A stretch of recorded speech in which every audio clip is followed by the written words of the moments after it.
कल जब आप दिवाली सेलिब्रेट कर रहे थे, some of the biggest apps like Snapchat, Reddit, Apple TV were crashing क्योंकि उनके जो सर्वर्स होते हैं वो होस्ट हुए थे AWS पे and AWS was facing its biggest outage at that time. So क्या हुआ था एग्जैक्टली? तो प्रॉब्लम स्टार्ट हुई थी DNS रिजोल्यूशन फेलियर से। DNS क्या होता है? DNS is basically a domain name system जो कि आपके वेबसाइट के नेम को एक IP एड्रेस में कन्वर्ट करता है। तो ये DNS फेल हुआ for Amazon DynamoDB in the US east region.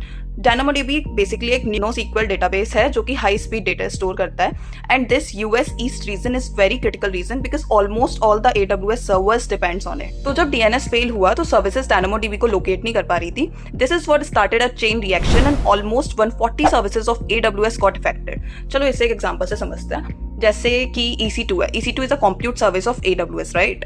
तो EC2 स्टोर्स सम मेटा डेटा इन DynamoDB। अब क्या है कि EC2 DynamoDB को लोकेट नहीं कर पा रही, तो जो वो API कॉल कर रही है टू DynamoDB वो हंग अप हो रही है या डिले हो रही है या उसका टाइम आउट हो रहा है, जिसकी वजह से EC2 सर्विस वर्क नहीं कर रही।